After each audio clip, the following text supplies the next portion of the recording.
Sisi amene okese eye insem bebrena na abeto ye naso ene de yet zetefo emu rem yi pa.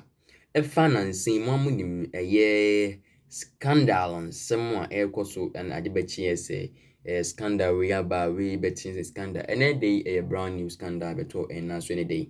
Na me nse da enko deep meso se begibre ne akogye insem ntwemu ayede abesisi aye Odenehotv meso se ne de na hwe Odenehotv a meso se modern subscribe like be ship we mo benye bi ahwe yengibre yenko tie insem ntwemu embrasisi a ne ba yede yake na ebesom. In his own statements, in his own submissions to the arbitration process in London, which I'll get to in a minute, in his own declamations in court in Ghana in relation to this issue, have made it very clear that this is a very politicized project. If you read the statement that they issued when I started commenting about this subject, they were very clear that it's the Minerals Commission itself that have given them a no objection letter to go ahead and take over the mine. Is the Minerals Commission a private organization?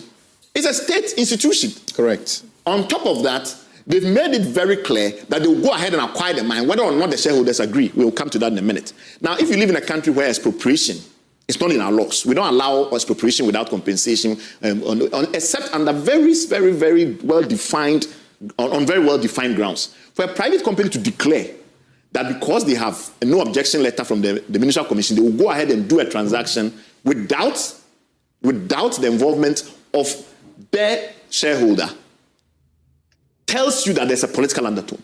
Because why would the government give me that no objection letter in the face of these disputes? All of that, therefore, means that it was very important that the fact that the Aquas Bank had come in, the Aquas Bank board chair is a Ghanaian. He has a history of working in the Ghanaian public sector. He used to be at ARB Apex quite a while ago. The current rotating chair of governors is our own finance minister, joined just a few months ago, took over just a few months ago. All the board members are his colleague politicians in the region.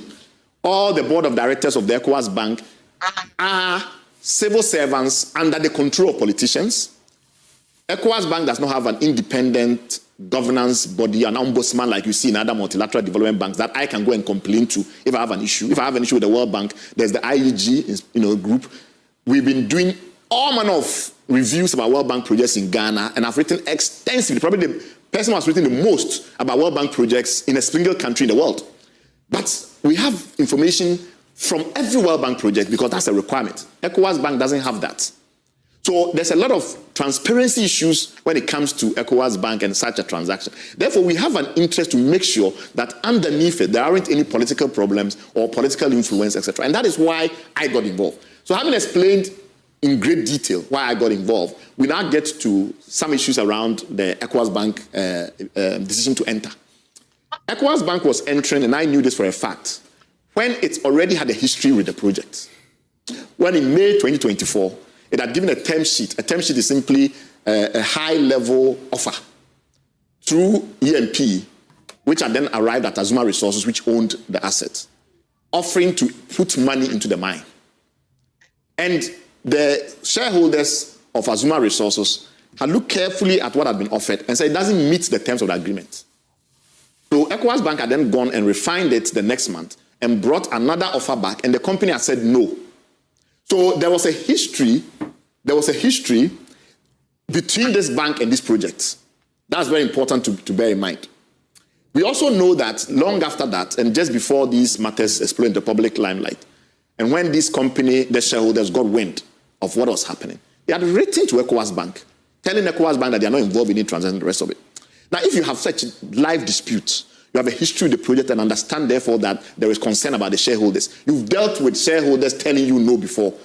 Then you go behind them, work with the one trying to acquire the mine, fly into Ghana, stage a champagne-fueled event, issue public statements of your support, and then declare that the board of directors has approved the loan.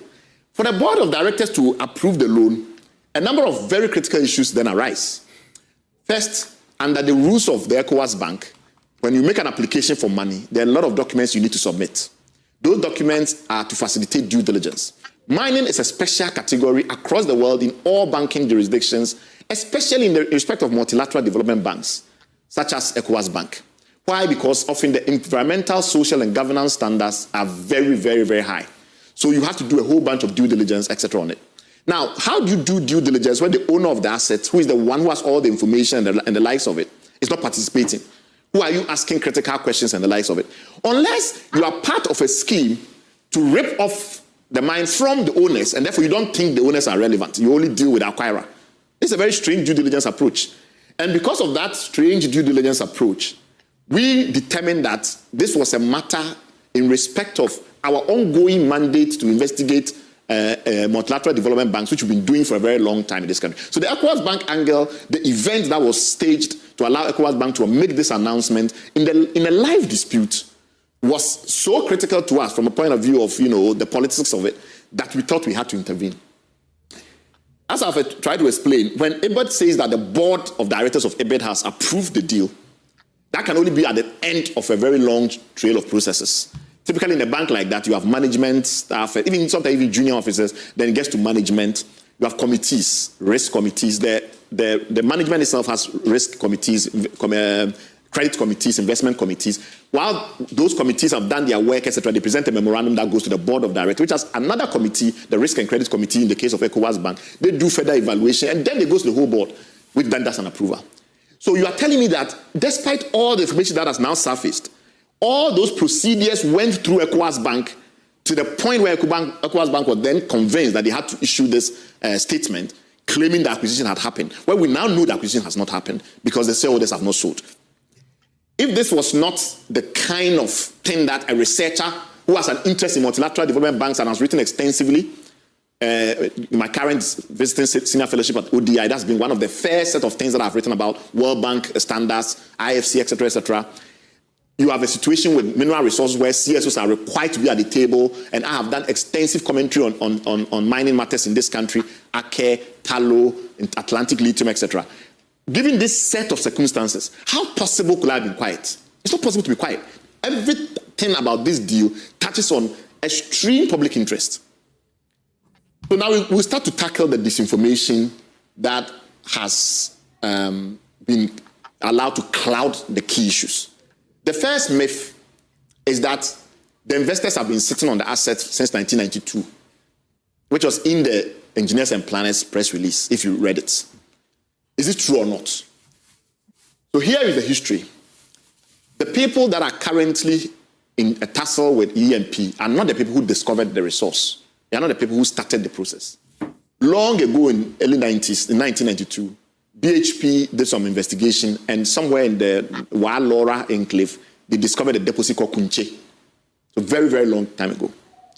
And then they didn't go ahead with it. It wasn't commercially viable enough.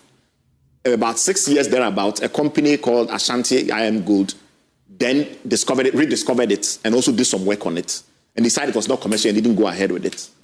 Years later, a gentleman called David Harper, who has been in this country for quite a long time, and this person himself was in the mining services industry, was basically in the mining and construction industry, decided that this was an interesting prospect, and he set up a company in 2004 called Eagle Hand, or thereabouts. I'm not sure exactly the period he set up Eagle Hand. And then through this Eagle Hand, which was registered in Isle of Man, acquired a company in Ghana, or set up another company in Ghana, which was owned by that company. And in the process, we had Azuma Ghana get set up. Why Azuma Ghana? Because this person was a big fan of our great Zunzum warrior, Professor Azuma Nelson. So that is why he named it Azuma Nelson. Azuma Resources, sorry. Now, the challenge with this is that typically when you want to go into mining, like most people, when you see an entrepreneurial opportunity, you don't have all the money. But mining is particularly capital intensive. So the process, and it takes a long time to actually develop a mine. So the process has been that you start, and as you move along, you bring money in as the project is de-risked. As more gold is found and it's discovered that you can remove that gold at a reasonable cost and sell the gold and make profits. So in that process, they discovered that they didn't obviously have the resource, and they had to find the resources. To do that, they had to go to the Australian stock market, because it's not easy to get banks in Ghana to loan you for a project that takes 20 years. And I'll come to that also in a minute. So usually it's very difficult if you want to get into a large-scale mining to just move in and with all your money and capital just build a mine. It almost never works. The exploration, the prospecting, all of these things take time. And banks don't want 20-year projects usually in this country. It's not very often. Occasionally, you may get a bank